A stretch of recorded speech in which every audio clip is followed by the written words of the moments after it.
Caminantes de la historia, hoy nos ponemos en marcha para recorrer el Camino del Cid, un itinerario cultural basado en Rodrigo Díaz de Vivar, el Cid campeador, el héroe castellano por excelencia. El Cid es protagonista del Cantar de Mío Cid, un cantar de gesta que cuenta, a su manera, las aventuras y desventuras de Rodrigo Díaz. Se escribió en el 1200, minuto arriba, minuto abajo, y es la primera gran obra de la literatura española en lengua romance, una joyita de la literatura en castellano y una de las grandes obras clásicas de la literatura europea, nada más y nada menos. El Camino del Cid es tan extenso que está dividido en varias rutitas diferentes. Hoy recorremos el primer tramo, la Ruta del Destierro, el camino que recorrió el Cid hasta que salió de Castilla.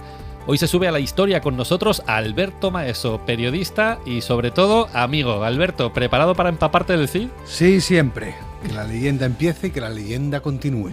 Muy bien. Pues hoy en la historia en ruta tenemos mucha épica, mucha Edad Media, mucha historia que deberíamos conocer todos y sobre todo muy buena compañía. Si quieres acompañarnos, ¡súbete a la historia!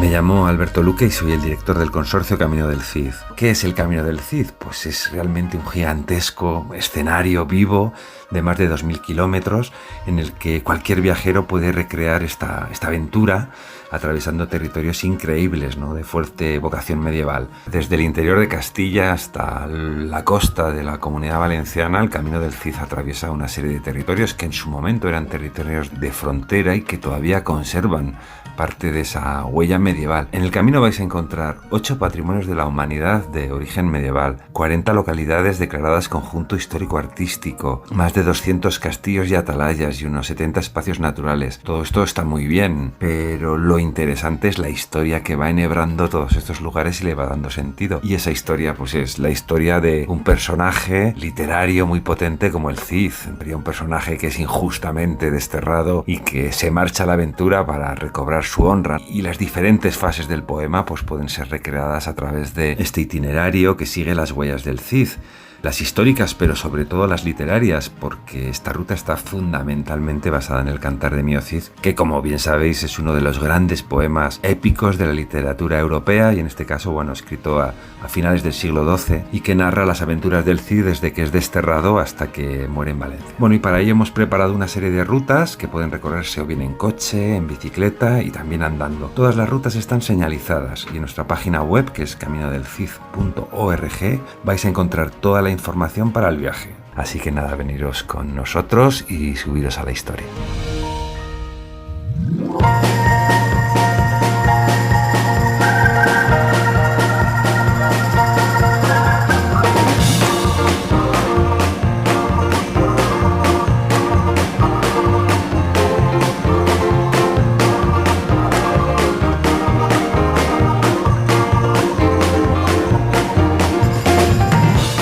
Esta ruta nos venimos a Vivar del Cid, un pueblecito a orillas del río Ubierna, a 10 kilómetros al norte de Burgos. Cuando el Cid se casó con Jimena, le entregó una carta de arras en la que se cita Vivar, lo que nos dice que el Rodrigo Díaz histórico tenía tierras aquí.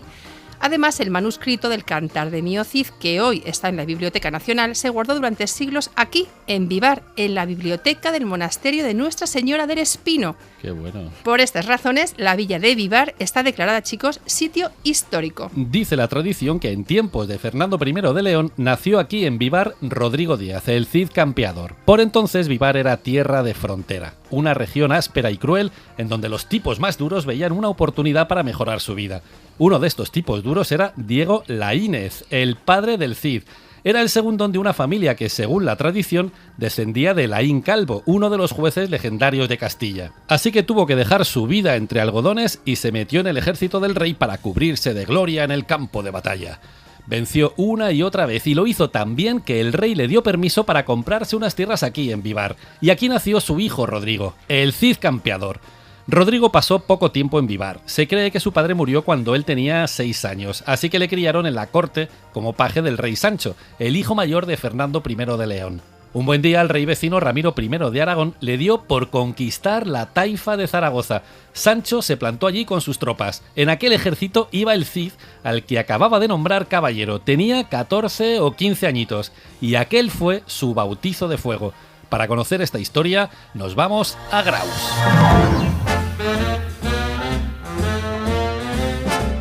Ramiro I es otro personajazo del Juego de Tronos hispano. Era hijo bastardo de Sancho III el Mayor, rey de Pamplona. A ver, aquí hay mambo, chicos, porque cuando Sancho era menor de edad, tenía una tutora, Sancha de Aíbar. Se ve que Sancha se tomó tan en serio su papel, le cuidó tanto, que a pesar de que él era un niño, se acabaron liando y... Sanchas Castilla. El fruto de esta relación se llamó Ramiro I. Ramirito. Como era bastardo, la primogenitura pasó a su hermano García, que heredó el trono de Pamplona. A Ramiro le tocó el condado de Aragón, que por aquel entonces era un territorio pobretón que dependía del rey de Pamplona. Ramiro se dio cuenta enseguida de que si quería tener un reino más grande, pues no tenía más remedio que liarse a tortas con sus vecinos. Empezó, cómo no, con sus hermanos. Luego siguió con los condes de Barcelona y entre torta y torta convirtió sus condados en el reino independiente de Aragón. Una especie de Monopoly de la época. Efectivamente. ¿De torta a torta? Un buen día se lió la manta a la cabeza y se plantó en la taifa de Zaragoza. Conquistó Barbastro y se dirigió hacia Graus. Era el primer paso para tomar la ciudad de Zaragoza. En Graus se encontró con las tropas de Sancho de León, en las que iba el Cid. Pero, amigos, no estaba allí para echar una mano a Ramiro, que era el rey cristiano. No. Vinieron para pararle los pies, porque su trabajo era proteger al rey moro de Zaragoza. ¿Qué os parece? Tal cual.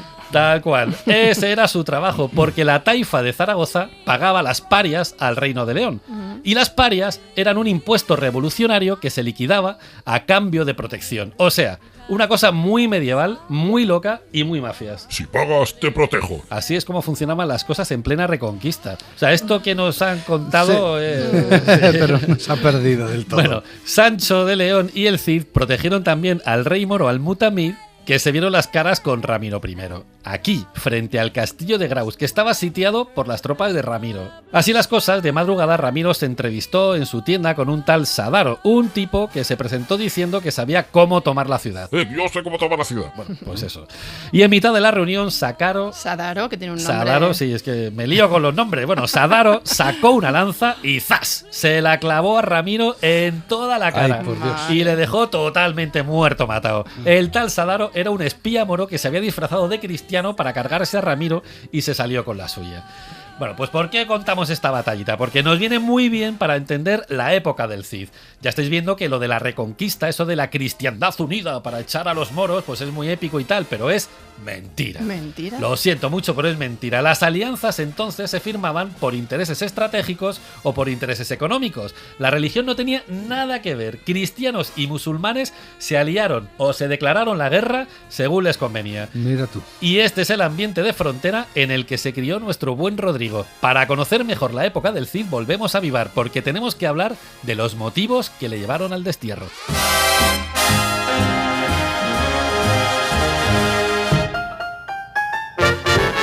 El camino del destierro sale del Molino del Cid, que es un antiguo mesón de Vivar, que según la tradición se levanta en el mismo lugar en el que la familia de don Rodrigo tenía un molino. A día de hoy, Javier, su propietario, te puede emitir el salvoconducto del camino del Cid. Y tú dirás... ¿Y para qué sirve? ¿Y para qué sirve? Claro. ¿Y qué es esto del salvoconducto? Pues yo os lo cuento. El salvoconducto es la credencial donde el viajero estampa los sellitos de las diferentes poblaciones por las que pasa. Como el Camino de Santiago, más o menos. Pues más o menos. Recuerda a ese documento de la Edad Media que se utilizaba para asegurar el paso libre y seguro de viajeros y mercancías. Y hoy el Cid concede ese paso seguro a los viajeros del siglo XXI a lo largo de todo el camino. Qué bueno. Cositas os voy a contar por las que mola tener el salvoconducto. 1. Es un recuerdo pues muy chulo Claro. de tu paso por el camino del Cid. Para 2. presumir. Para presumir. 2. Porque es una forma de conocer la historia secreta de las poblaciones por las que pasas. Cada uno de los sellos hace referencia a un hecho histórico, legendario o a un elemento patrimonial relacionado con la localidad. Así que animaos y preguntad por el significado. Investigad. Investigad. Preguntaremos el precio también. Esto es gratis, Tamone. Exactamente. Y 3, porque se obtienen descuentitos en más de 200 alojamientos. Esto es interesante, que forman parte de la red de sellado del Camino del Cid. Si consigues 4 sellos de cada una de las 8 provincias de la ruta, te dan un diplomita que acredita que has hecho el camino del Cid. Mira qué bueno. Pues mola, ¿no? Por cierto, en el Molino hay un pequeño museo con un montón de cosas relacionadas con el Cid que no podéis perderos de vista. Desde el Molino del Cid, en Vivar, nos ponemos en marcha, pero antes tenemos que explicar de qué va esto del destierro del Cid.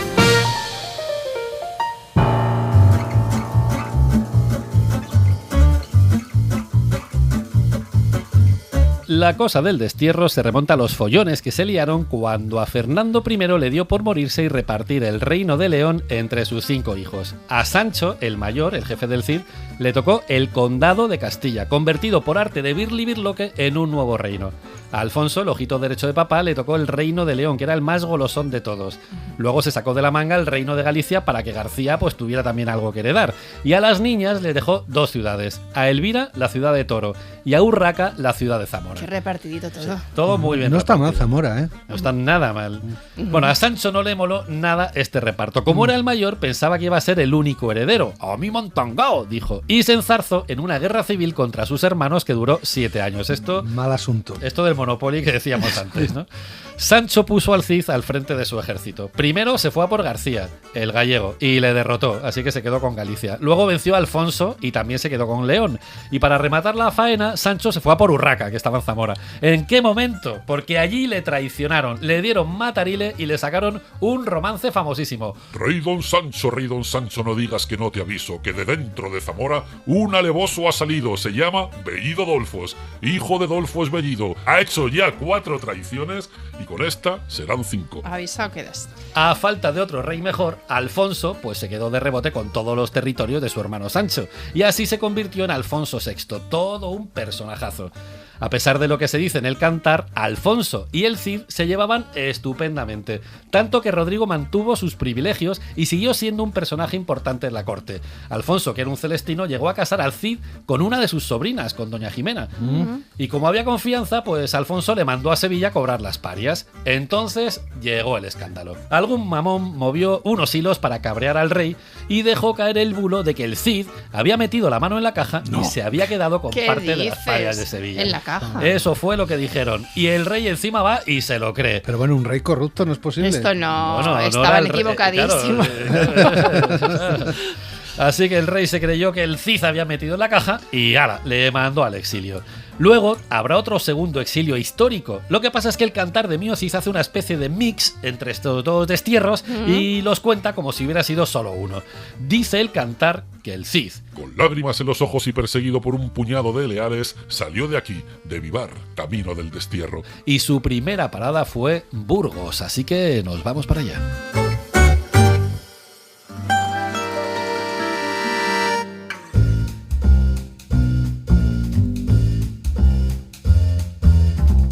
Burgos es la ciudad del Cid por excelencia. Nos da la bienvenida a la escultura de bronce del Cid a caballo, con la capa al viento, la barba larga y la tizona levantada, que mira hacia el puente de San Pablo, donde hay otros personajes del cantar. Qué bonitas estatuas. Si vienes a Burgos no puedes dejar de visitar la catedral, entre otras cosas, porque aquí está la tumba del Cid.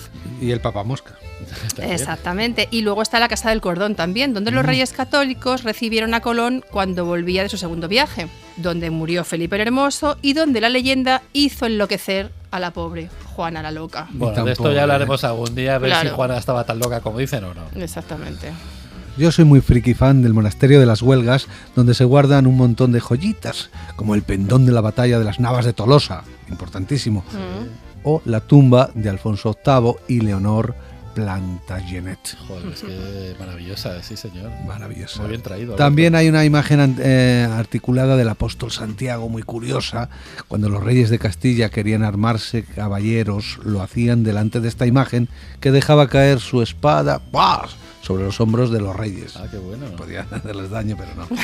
Por ahí pasaron desde Fernando III el Santo, Alfonso X el Sabio, que nos trajo el ajedrez a España, importantísimo, o Pedro I el Cruel, o el Justiciero, según se mire, que aquí Según las fuentes, hay gusto sí, para sí. todo. Esto es como lo de tu padre o mi madre. Esto se ve que no tenían suficiente con qué armarse, caballeros, un obispo o el papa, Claro. no. Tenía que ser directamente, y solo él, el apóstol en persona. In Así son person. los reyes, claro que sí. Claro Hombre, que por sí. favor. Ahora, ¿cómo estaba articulada la cosa? No sé, era un mecano. un Sí, mecano, podía sí. ser algo así, un brazo. Sí, que un se- autómata, ¿no? No, De en la serio, época. ¿eh? Sí, sí. Aquí todo en serio. Sí, Todo sí, en sí, sí. serio. Nunca hay que burlarse de la historia. Exactamente, Porque pero entonces la historia se burlará de nosotros. Eso seguro. qué buena frase, Alberto, Eso por Dios. seguro, eso seguro. Pero, chicos, en este camino del destierro del Cid, la parada obligatoria es la iglesia de Santa Águeda, más conocida como Santa Gadea de la Jura.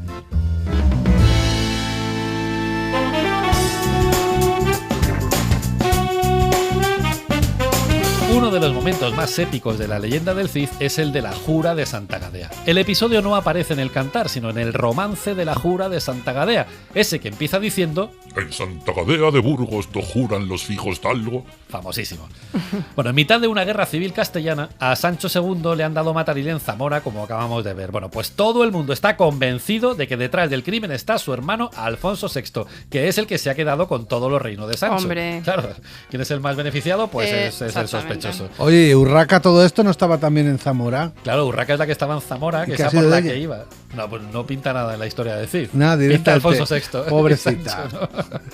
Bueno, el romance cuenta que en pleno ataque de conspiranoia, el Cid pilla por banda a Alfonso aquí mismito, en las escaleras de Santa Gadea, y le obliga a jurar que no tiene nada que ver con la muerte de su hermano. Alfonso juró y, según el poema, se la juró al Cid. Se sintió tan agraviado que en cuanto pudo mandó al Cid al destierro. Todo esto pues vuelve a ser muy épico y tal, pero también es mentira porque la jura de Otra vez, Santa ¿no? Gadea es históricamente falsa. Es una pena. Y es falsa entre otras cosas porque a Sancho se lo cargan en 1072 y el primer destierro del Cid es en 1081. O sea, que vale que la venganza se sirve en copa fría, pero no parece lógico que Alfonso, que es un tío vengativo, pues dejará enfriar la cosa durante 9 años. No parece lógico. Es un poquito raro eso, sí.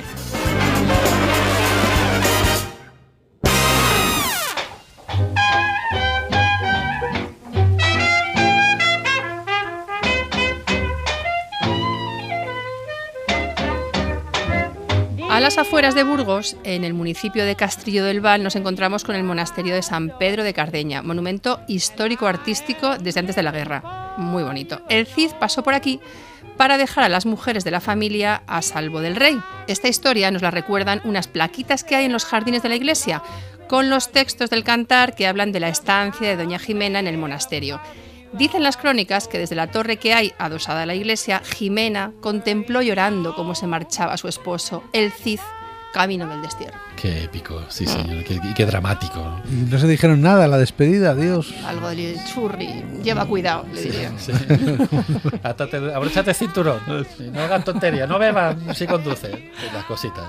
Bueno, pues ahora que estamos en San Pedro de Cardeña, os vamos a hacer un spoiler. Ojo, cuidado. Al final va el Cid y se muere. Lo siento mucho. Le dio por morirse en Valencia, allá por el año 1099, y le enterraron en la Catedral de Valencia. Allí estuvo 2 añitos, hasta que los almorávides entraron a sangre y fuego, tomaron la ciudad, y doña Jimena tuvo que salir por patas cargando con los restos de su difunto señor Por marido. patas, eso Por pesaría patas, un poco. hombre, claro. Jimena volvió aquí a San Pedro de Cardeña y aquí enterró al Cid. Poco después a Jimena también le dio por morirse y la enterraron con su Rodrigo. Así que aquí estaban los dos junticos. El sepulcro y la capilla fueron cambiando a su alrededor, pero la parejita se mantuvo aquí sin moverse hasta que llegó Napoleón y se le ocurrió que a lo mejor para hacerle la pelota a los españoles, pues era buena idea enterrar los huesos del Cid con honores en la Catedral de Burgos. Pero esto no saldría de él, alguien se lo tenía que sugerir. Bueno, el Cid ya era un personaje histórico conocido ¿Tú en toda crees? Europa. Bueno, sí, de Napoleón, Claro. pero vamos, iba más la cosa egipcia. ¿Tú crees Napoleón que...? era un tío leído, sí, sí. O sea, él sabía lo que estaba haciendo. Vale, vale. Lo que pasa es que cuando llegó a por los huesos, pues no estaba. Qué raro. Sus muchachos se le habían adelantado. Los gabachos pensaban que los nobles españoles se enterraban con sus tesoros, así que cuando pasaron por aquí, profanaron todas las tumbas del monasterio buscando money. Y los restos del Cid, pues desaparecieron en el saqueo. Napoleón hizo como si no pasara nada. Cogió un puñado de huesos, dijo que por supuesto esos eran los huesos del Cid y los enterró en Burgos. Oh, la, la. Cuando los franceses perdieron la guerra y se largaron de España, los monjes de San Pedro de Cardeña consiguieron que les devolvieran los huesos. Y aquí estuvieron hasta que llegó Mendizábal, desamortizator, y desamortizó San Pedro de Cardeña. Los huesos del Cid, o lo que sea, volvieron a la catedral de Burgos. Y allí siguen todavía. ¿Qué huesos serían esos? Pues los del Cid, ya está. No hay que hacer mucho. No eran de santo, pero vamos, qué estrés de huesos. Bueno, y de monasterio a monasterio, y tiro porque esto se pone serio. En la historia en ruta nos vamos al monasterio de San Pedro de Arlanza.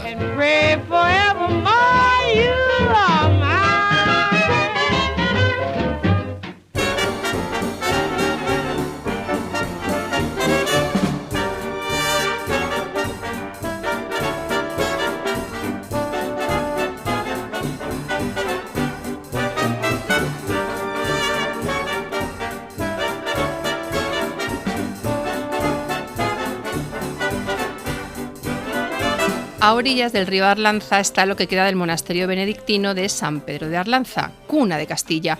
Aunque hoy es una ruina, fue el centro religioso más importante de la Castilla del siglo X. Dice la tradición que lo fundó allá por el 1912 el conde Fernán González, el padre de la patria castellana, que forjó la independencia de Castilla. Cuenta la leyenda que a Fernán le gustaba venir a cazar por aquí. Una tarde le dio a un jabalí, oye, que no se moría ni para atrás, y persiguiéndole, se metió en un bosque y se perdió. Entonces apareció por allí un ermitaño que le dijo: hombre, Ferran, te estaba esperando para decirte que estás nominado. Eres el elegido para conseguir la independencia de Castilla. ¡Hala, ahí te quedas! Qué bueno. Y desapareció. Mal rollito. Al principio Ferran, oye, pues no se lo creyó, porque era tirando a raro todo. Pero cuando se cumplió la profecía y Castilla se independizó, dijo: uy, por si acaso, y mandó levantar aquí este monasterio. Qué historia no tan bonita, ¿nos gusta? Me encanta. Precioso.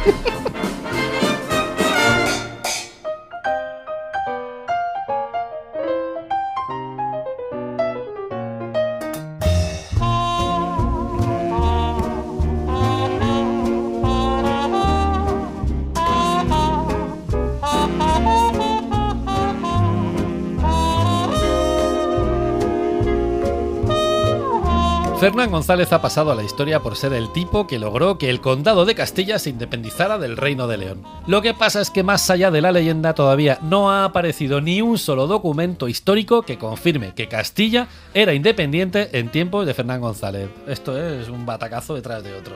La historia aparece por primera vez en la Crónica de Nájera, escrita 200 años después de la muerte de Fernán González, cuando Castilla ya era un reino que necesitaba crear un relato mítico pues que justificara sus orígenes como todos los reinos. A partir de esta crónica, las fuentes independentistas empezaron a aparecer como setas. La más importante, el poema de Fernán González, un poema que cuenta que a Fernán le gustaba sacar de caza al rey Sancho I el Craso de León. Un buen día Sancho se quedó topicueto con el caballo y el azor del conde. ¡Hola! ¡Te los compro! Fernán le dijo que no, anda, venga, tontorrón, que te los regalo. El Craso, que es el malo de la película, ya lo estamos viendo, rechazó la oferta de malas maneras. Y ahí empezaron que sí, que no, que a mí nadie me regala nada, pues yo no pienso venderte los animales, estas cositas. Bueno, cuando llevaban un rato en este plan, cerraron un precio simbólico por los dos bichos. Anda, pues ahora resulta que no me he traído la cartera, dijo el Craso. Va, no pasa nada, campeón, dijo Fernán. Y llegaron a otro acuerdo. Cada día que pasara sin pagar, Madre. se dolaría la deuda. Ah, esas cosas me gustan, es como Esto lo del ajedrez. Esto aquel, es el grano de lo arroz, me mismo gusta, que el ajedrez. sí, sí. Así que no pasa nada. Bueno, pues se dieron la mano y si te he visto no me acuerdo. Y se ve que el Craso tenía demasiadas cosas en la cabeza porque se olvidó de pagar. Así que un buen día Fernán González se acercó a él y por lo bajini le dijo: del frac. alguien tiene una deuda con Na, alguien. na, na, na. Na, na, ni. Bueno, pues cuando echaron manos de los intereses, le debía tanta pasta que no había dinero suficiente en todo el reino de León para pagar.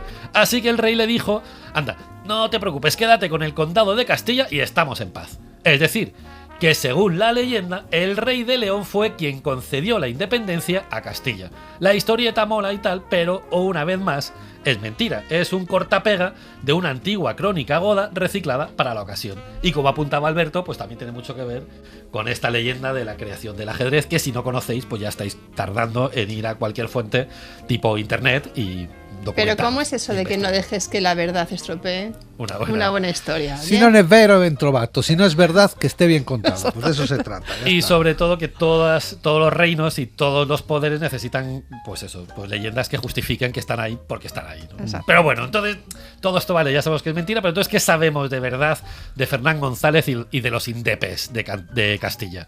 Bueno, pues en realidad sabemos muy poca cosa. Fernán nació cuando el siglo X estaba dando sus primeros pasitos. Algunos textos dicen que era conde de un montón de sitios, entre otros Castilla, que entonces era un feudo del Reino de León.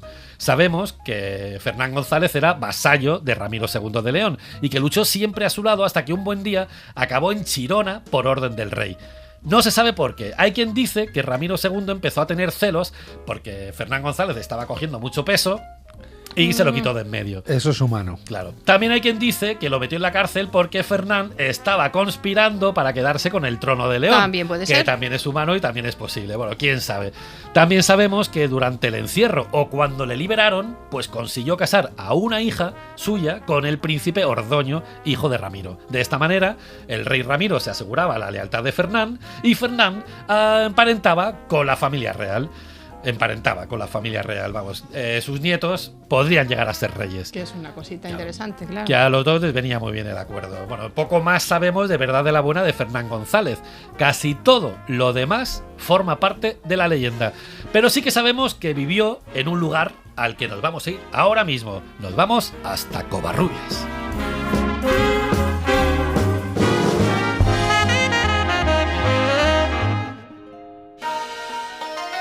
Soy Juan Manuel Valderrama, párroco de Covarrubias, en Burgos. Su iglesia de San Cosme y San Damián fue colegiata hasta 1850. La iglesia gótica actual acoge más de 30 sepulcros de distintas épocas, desde los sepulcros romanos utilizados para el enterramiento de Fernán González y su esposa, el sepulcro de la princesa Cristina de Noruega del siglo XIII y numerosas tumbas de los siglos XV y XVI. La iglesia dispone además de un órgano barroco todavía en funcionamiento, además de un claustro gótico renacentista del siglo XVI y un museo en el que se pueden ver pintura castellana y flamenca y sobre todo el famoso tríptico de la adoración de los magos de la escuela de Gil de Siloé.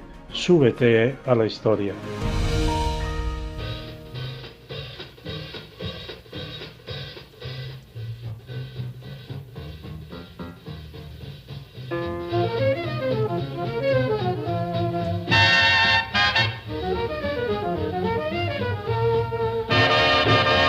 A unos 13 kilómetros de San Pedro de Arlanza, remontando el río, llegamos a Covarrubias, la población donde está el palacio de Fernán González y su señora, doña Sancha, que vivían aquí. Sancha es Castilla, como decía Alberto. Lo primero que llama la atención al acercarse a Covarrubias es su muralla, que marcha en paralelo al río Arlanza y el torreón de Fernán González o de doña Urraca. Con más, chicos, de 1000 años de antigüedad a sus espaldas, esta torre mudéjar es el edificio más antiguo y mejor conservado de la arquitectura medieval fortificada de Burgos. ¡Cómo mola! Sí, y el único testimonio que queda de la época condal, la edad de oro de Covarrubias. Es que es impresionante la torre y la muralla, es impresionante. Sí, detallitos. Tiene 22 metros de altura y sus muros tienen más de 3 metros de espesor, que ya es espesor este. Y en el patio de la torre han instalado varias máquinas de asedio medieval. No sé, por si, por ejemplo, te da a ti por asediar a tu vecino de al lado y ya pues te fijas en cómo se fabrican estos instrumentos, no sé. Mira, el Torreón es el escenario de la trágica leyenda de doña Urraca, la hija de Fernán González, que tuvo una vida de culebrón. Vale, no confundir con Urraca la de Zamora. Que no, que es tenemos otra Urraca, preferencia, ¿no? por las urracas. Sí. Ya hemos contado que el conde acabó en Chirona porque se la lió al rey Ramiro II y que para hacer las paces concertaron de aquella manera el bodorrio entre sus hijos, el infante Ordoño de León y doña Urraca. Lo que pasa es que la leyenda cuenta que ella estaba enamorada de un pastor, fíjate, y no quiso casarse con el infante. El amor es el amor. El conde se cabreó tanto que encerró a su hija bajo 7 llaves en la torre hasta que murió. Qué manía eso esta. de meter a las mujeres en las torres. Hasta que murió la pobre Eran Urraca. otros tiempos. Se cuenta que algunas noches en una de las ventanas del Torreón todavía, a día de hoy, puede verse a doña Urraca. Que un poco de canguele te da. Los fantasmas existen. Con una versión menos legendaria, da por buena la boda entre Bermudo y Urraca. Los hijos, ¿no? Sí, cuando a Ramiro II le dio por morirse, puso en el trono a su hijo Sancho, el Craso. Fernán González era tan ambicioso que salió con Ordoño para derrocar al Craso. Hasta aquí, bueno. O sea, era un liante Fernán González. Tremendo. Sí, hacía lo que debía, a lo mejor. Claro. Lo que pasa es que poco después Fernán González se cabreó con Ordoño y le obligó a devolver el trono, dame Lo mío. a su hermano Sancho. Dicen que para completar la venganza encerró a su hija aquí, en el Torreón de Covarrubias. No me digas que no es un culebrón, ¿eh? Vaya Total. culebrón. Tanto Además encierro. Total. hemos tenido hasta campanadas siniestras. A mí ¿no? me alucina Madre que mía. todas acaban en los torres encerradas. Es que me parece. Qué obsesión. Sí, bueno, Sí, la pues- mujer no lo tenía fácil en esa No, época. pues decía que es que está loca, ¿Ya? ¿sabes? Hay que meterla ahí. Pues no, ponga usted un tratamiento, como Dios manda. Exactamente. Claro que sí, Loca, ¿verdad? loca. Bueno, la gran joya de Covarrubias es la colegiata de San Cosme y San Damián, sin desmerecer las murallas y la torre de Doña Urraca, ¿no? La levantó el conde de Castilla, un conde de Castilla, para que formara parte de lo que se llamaba el infantaticum, el infantazgo. Esto del infantazgo mola mucho porque era una institución medieval que se creaba para que las mujeres de la familia que no pudieran o no quisieran casarse, las que se sintieran mal casadas o las que se quedaran viudas, pues estuvieran bien atendidas por el monasterio viviendo la vida. Un libro Es de decir, reclamaciones. ¿Tienes problemas en tu vida Pasa, personal? pasa. Pues no pasa nada, vente al monasterio y en el infantazgo te resuelven el asunto. Pero Claro. tienes que ser de la familia, eso sí. Bueno, aquí, en la colegiata de Covarrubias, está los sepulcros de Fernán González y de su señora, que llegaron desde San Pedro de Arlanza cuando la desamortización se los trajeron aquí. Y ya que estamos en San Cosme, pues vamos a conocer a Cristina de Noruega, una princesa vikinga que está enterrada aquí. Y es una de las mujeres en ruta que nos trae Esther Sánchez.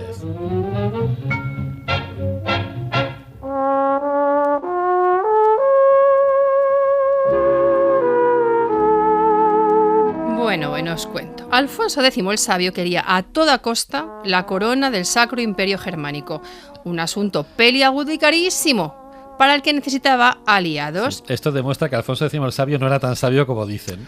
Luego era espabilado, ya verás. Él va y piensa, voy a por Hakon IV de Noruega. Hakon, ¿de qué nos suena? Hakon, Bueno. Hakon de Noruega. Ahora vamos, este era un rey muy poderoso. Para sellar su alianza, pues una de las hijas de Hakon, Cristina, se casaría, qué nombre tan español tenía, Sí. se casaría con el hermano de Alfonso X que ella eligiese. Atento. Entonces, bueno, se viene Cristina a España a elegir y Alfonso X, el sabio, veréis por qué lo digo, le explica una cosita. Mira, chica, yo tengo dos hermanos. Enrique, que es un capullo levantisco que está en el exilio, Vale. O sea, se lo vende muy bien, ¿no? ahí lo dejo, y Felipe, que es un chulazo guapetón, ingenioso y parlanchín. Bueno, no parecía que hubiera mucha disyuntiva. No, el tío desde luego se le veía el plumero, ¿no? Bueno, pero Y- depende de las apetencias de Cristina. también, ¿no? Claro. Pero espera. Él le dijo, si yo tuviera que elegir, lo tendría clarísimo. Pero chica, Felipe, el allá guapetón, allá tú. Ahora, le dijo también Alfonso X, hay una peguita. Y es que Felipe, desde pequeñito, es arzobispo de Sevilla. Claro, esto a lo mejor Pequeño detalle. Sí. lo complica un poco, pero también te digo otra cosa, Cristina, le dijo, no tiene ninguna vocación religiosa y está deseando colgar los hábitos y casarse. Acabáramos. Bueno, dijo Claro. Cristina. Entonces, con esta carta de presentación, Cristina lo pensó y dijo, Felipe, el recomendado. Me quedo con Felipe, ¿no? Dijo. Me quedo con él. Felipe aceptó, se libraba él de sus cositas y estaba encantado de la vida. El resto de la historia la conocemos por una de esas sagas nórdicas antiguas, la de Hakon, que trata sobre la vida de Hakon IV y sus hijas. Bueno, Joder, de o sea, esto Cristina. es una saga de las noruegas, estas, de las nórdicas. Esto es ¿no? una saga que Esto es flipas con la historia. tremendo. De Cristina cuenta que, como hemos dicho, se casó con Felipe, fueron felices, comieron perdices, se mudaron a Sevilla, donde se había instalado la corte. ¿Y en qué hora? Madre mía. ¿En qué hora? Porque en aquella época, pasó? en ¿Qué aquella pasó? Sevilla En Sevilla. del siglo XIII, Cristina, la princesa vikinga, no perdamos cómo era esta chica, se empezó a sentir como un bicho raro. Ni conocía la lengua, ni entendía las costumbres tan distintas a las suyas. No le pillaba, chicos, el punto, ni al pescadito frito, ni al fino, ni a la feria de abril. Aquello era, qué mal plan, dijo en la hora que me he venido yo aquí. Ella que venía de los hielos de Noruega, de Frozen, chicos. Es que, ¿de dónde venía ella? Empezó a darle unos sofocos con los calores de Andalucía. Pues claro, es que esto sí que es un pez fuera del agua, madre mía. Esto era un sin vivir. Echaba ella tanto de menos Noruega y se sentía tan sola, que dice la saga esta que os he dicho, que le dio por morirse, pero de melancolía. Ay, pobre. Se la trajeron a la pobre mujer a enterrar aquí, a la colegiata de Covarrubias, donde sigue todavía, claro. Ah, claro. A mediados del siglo pasado se abrió su tumba para ver cómo era. ¿Qué nos gusta abrir una tumba? Eso te iba a decir, Claro que ¿qué sí. motivo había? No Pues- sé. Pues ver cómo era. ¿Qué nos gusta una tumba? Sí, Bueno, bueno, y abrirla. Dice el informe, que se hizo un informe, que la vikinga medía 1,70 m, que era una buena Bien, moza. sí. Y que 7 siglos después, me da un mal rollo, todavía conservaba su mata de pelo rubio. Bueno, No le habían salido canas. o sea, era rubia, ¿eh? Ay, qué El cosa. desembarco de las suecas llegó mucho antes de los años 60. Es Frozen. Pues, Carlos Sueca.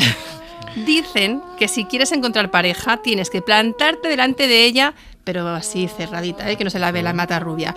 Tocar la campana que hay junto a la tumba. Oye, mano de santo infalible.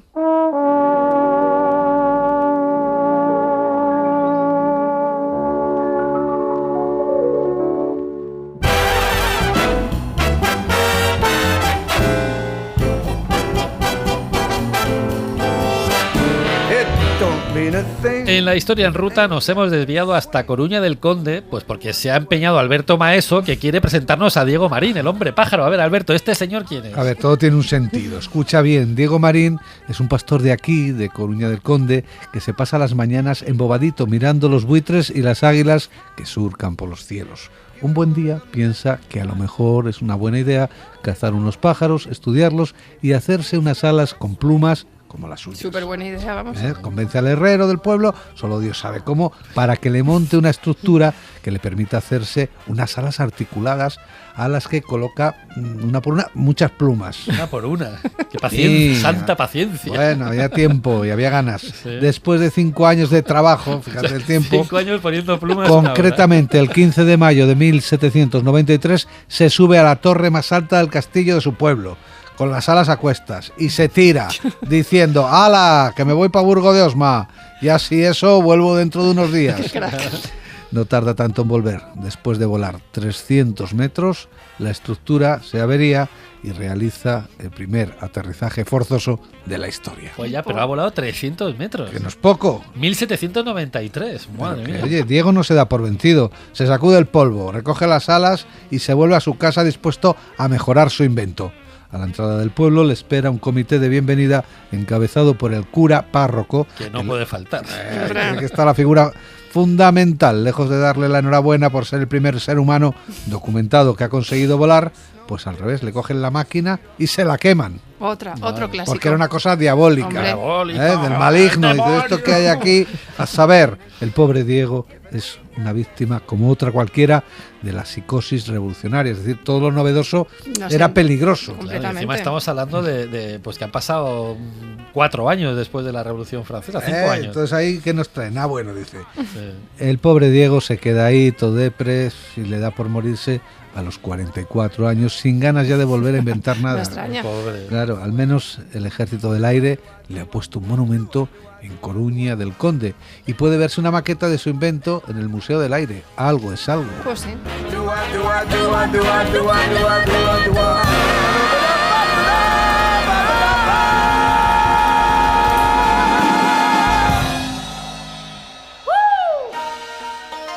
Soy José Manuel Lázaro, responsable de la Asociación Cultural Mío Cid, vecino del Pollo del Cid, una pequeña localidad de 200 habitantes perteneciente al municipio de Calamocha, provincia de Teruel, un punto estratégico donde se situaba la antigua ciudad celtiberromana de Leónica y que quedó registrado en la historia y en el primer poema de la lengua castellana como el Podium del Cid, un lugar alto que aprovechó don Rodrigo como punto intermedio en su destierro para afrontar la ansiada conquista del Reino de Valencia. Fue un punto de control, de consolidación de dominio y de toma de parias que un año más tarde también utilizó su enemigo, Berenguer Ramón, al que se enfrentó en varias ocasiones, la más conocida en la batalla de Tebar. La Asociación Cultural Mío Cid dinamiza este territorio y cuenta con varias actividades en torno a la figura del campeador. Correrías de Mío Cid desde el Pollo. Se realizan alrededor del 1 de mayo de cada año y recrean durante 3 días las algaradas que realizaba el Cid por la zona, tomando parias a cambio de protección. Otra de las actividades son los encuentros con Mío Cid. Se celebran el primer fin de semana de junio y recrean el paso del Cid por la localidad.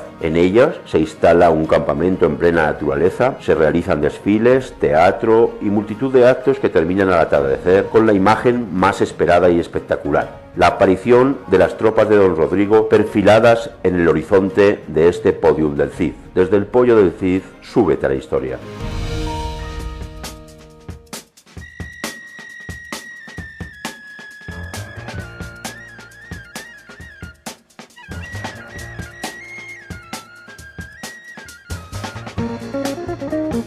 En la historia en ruta llegamos a San Esteban de Gormaz. El cantar la llama buena ciudad y elogia a sus vecinos. Dice la tradición que la fundó el padre de Fernán González, Gonzalo Fernández, uno de los primeros condes de Castilla, y hemos venido hasta aquí para visitar el pórtico de la iglesia de San Miguel. Durante toda la Edad Media, a los reyes les interesaba repoblar sus tierras con colonos. Lo que pasa es que la vida del colono pues era durísima, complicadísima y peligrosísima.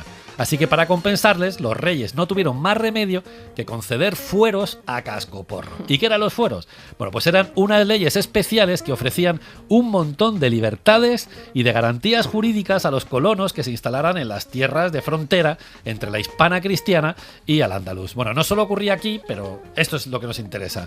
Gracias a los fueros, los colonos podían convertirse en propietarios. Si le echabas valor y te ponías a trabajar las nuevas tierras, podías quedarte con ellas. ¡Wow! Esto era una oferta que nadie podía rechazar. Perdona, la tierra para que se la trabaja. Efectivamente. De esta manera, al lado de los grandes señores, aparecieron un montón de pequeños propietarios libres. Y así poco a poco se creó en la Hispania cristiana el mayor régimen de libertades de toda Europa, que de esto se habla poco, pero es que esto fue así. Entre otras cosas porque durante la Edad Media en Europa triunfaba el feudalismo, las relaciones de vasallaje y la falta, sobre todo, de libertades individuales. Y aquí estamos tirando libertades por la ventana. Venga, como si no hubiera un mañana.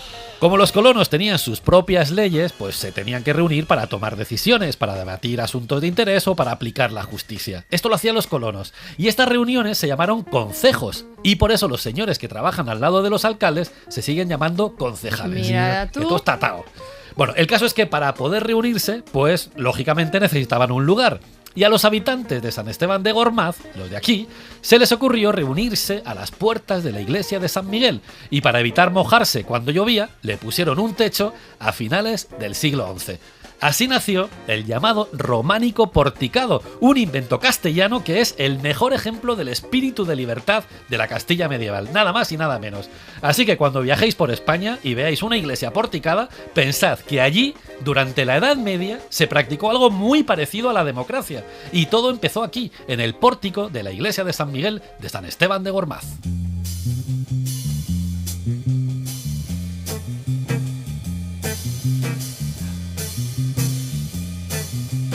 Drums keep pounding a rhythm to the brain.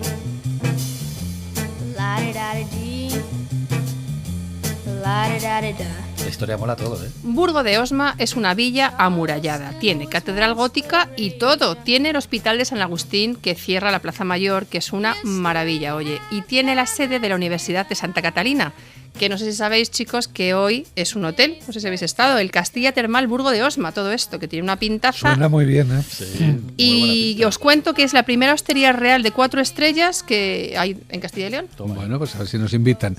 A mí me gusta mucho una historia que dice que Fernando el Católico pasó por Burgo de Osma cuando se dirigía hacia Valladolid para casarse con Isabel la Católica. Oye, y allí justo casi lo descalabran. Oye, que esto tú lo sabes porque tú eres de la zona, ¿no? Pues sí, bueno, señor. un poco más allá, empujando. Bueno, ¿no? pero bueno, la memoria histórica funciona. La cosa fue más o menos así según cuentan. Isabel y Fernando, tanto tanto, se casaron en secreto en la Real Chancillería de Valladolid porque Isabel era princesa de Castilla y para casarse necesitaba el permiso del rey, que entonces era su hermano, Enrique IV.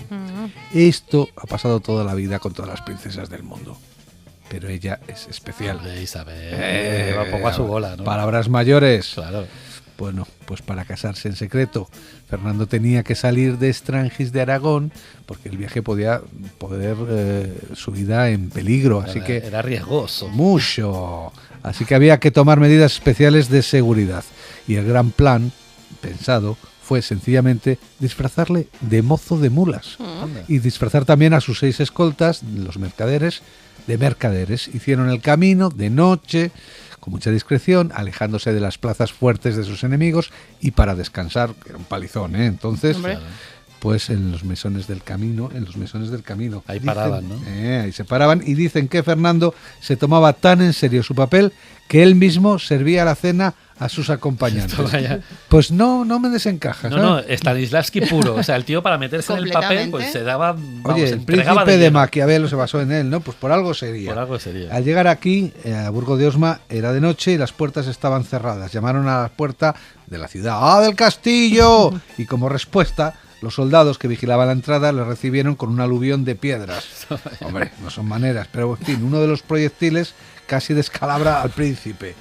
Antes le dejaban un ojo pues tuerto, perdido, claro. Antes de que le diera tiempo de gritar, ¡dejad de tirarnos piedras, que soy el príncipe, don Fernando de Aragón! O sea, es una versión medieval de usted no sabe quién soy yo. ¿Con quién está hablando? Usted no sabe con quién está hablando. Bueno, una vez hechas las comprobaciones oportunas, les dejaron entrar, pasen, lo sentimos mucho. Allí pasaron la noche en el castillo y al día siguiente siguieron su camino. ¿Cómo serían las comprobaciones oportunas?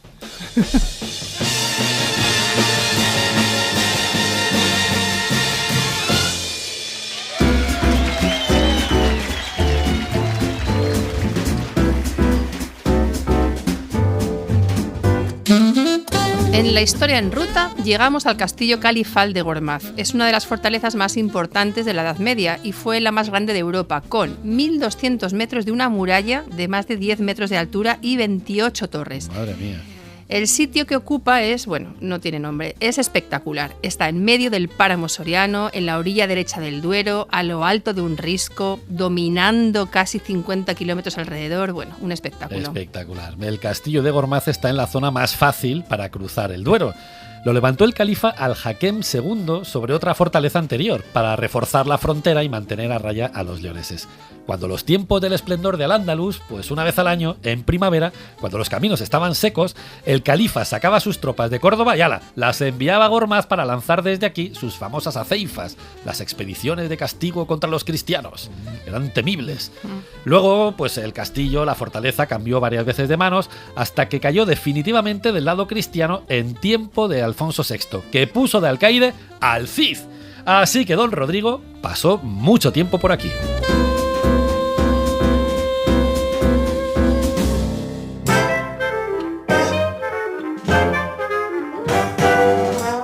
Llegamos a Atienza, un pueblo encantador, con sabor medieval y con un castillo rockero. Mira, que es para verlo en streaming. Más rockero, ¿no? Rockero. Es Miguel Ríos de los castillos. De los castillos. Dice el cantar que el Cid cruzó de noche la frontera entre Castilla y la taifa de Toledo para que no le pillaran y evitó pasar cerca de fortalezas como la de Atienza, una peña muy fuerte la llamaban, donde los moros tenían un puesto de avanzada. Es definitivamente cristiana desde tiempos de Alfonso I el Batallador, y llegó a ser tan próspera que tuvo 12 iglesias, de las que hoy quedan 5. La más antigua es la de Santa María del Rey. Vais a alucinar con esto que os cuento. Tiene 3 museos y 500 habitantes. Hacemos las cuentas y sale un museo por cada 166 habitantes. Vamos, es que es para quedarse a vivir allí o no. Hombre, y para tener un récord Guinness de la cultura, pero si no lo tiene. Para quedarte si te gusta tener un museo por cada 166 habitantes, yo no sé eso que te aporta. Una vez visto el museo... Hombre, si es un museo muy chulo. Hombre, la ciudad de la cultura por excelencia. Bueno, a Sancho III de Castilla, Sancho III de Castilla, le da por morirse cuando su heredero Alfonso VIII tenía solo 3 añitos, el pobre. Así que hubo que montar, aquí te pillo, aquí te mato, una regencia. Las 2 familias más poderosas de Castilla por aquella época eran los Castro y los Lara. Así que para tenerles a todos contentos, los Castro se quedaron con la tutoría del pequeño y los Lara con la regencia, lo normal en esa época. Pero los Lara eran ambiciosos, eran retorcidos, querían más poder, así que entraron en el castillo de los Castro, secuestraron al rey niño y desataron una guerra civil entre las 2 familias. Sí que eran chungos. Vamos. Fernando II de León, el tío de Alfonsito el Niño, se alió con los Castro y juntos derrotaron a los Lara. Durante la capitulación, los Lara decidieron entregar el niño al rey Fernando. Así, toma el niño. Sí, es que entonces era una moneda de cambio. Niño para acá, niño para allá. Pero ¿qué pasa? Pues que las malas lenguas castellanas empezaron a decir que Fernando quería cargarse al pequeño para quedarse con el trono de Castilla. Así que los castellanos se organizaron, se llevaron al niño a escondidas y lo fueron llevando de castillo en castillo hasta que pasó por aquí. El niño de castillo en castillo, qué agobio. De un lado para otro le tenían. Le estaban volviendo loco. Bueno, el domingo de Pentecostés de 1162... allá a lo lejos, los Castro sitiaron Atienza para que les devolvieran al chaval. Unos arrieros disfrazaron a Alfonsito, como si fuera hijo suyo, burlaron el sitio y se lo llevaron a Ávila. Fue todo un éxito. Y fue el triunfo del ingenio sobre las armas. Así que desde aquel día, el domingo de Pentecostés, todos los años se celebra en Atienza la Caballada, que es la fiesta más antigua de España, que ha cumplido más de 850 años. Solo por eso merece ser fiesta de interés turístico internacional y que todos vayamos a disfrutar de la fiesta de Atienza. Eso está hecho. Sí, señor.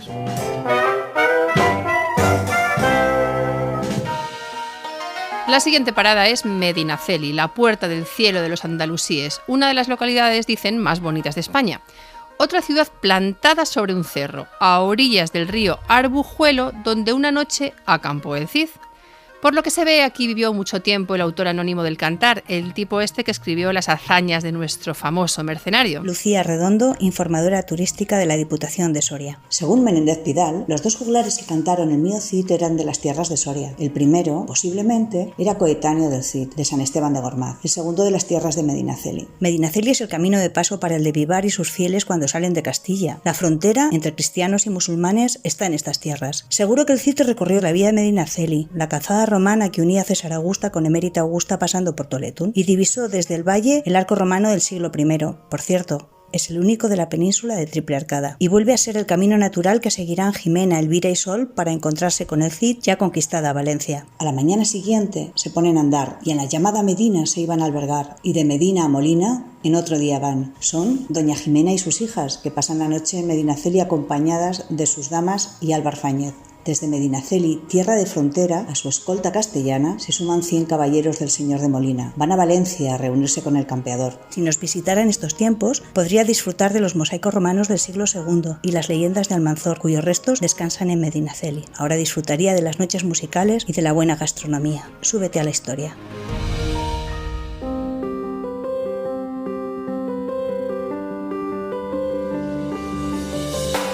Y esto no da para más. Nos hemos quedado aquí a las puertas del destierro, pero el camino del Cid sigue durante muchos kilómetros más y muchas historias más. No descartamos volver algún día a hacer otro tramo de la ruta. Hoy se ha subido a la historia con nosotros Alberto Maeso, periodista y amigo que se ha armado caballero durante esta historia en ruta. Juan Aranaz, a lomos de su caballo con la armadura calada, ha puesto orden en este desconcierto sonoro, y a los micrófonos Esther Sánchez y David Botello, infanzones de a pie, con ganas de encontrarnos en la próxima ruta. Si quieres acompañarnos, ¡súbete a la historia!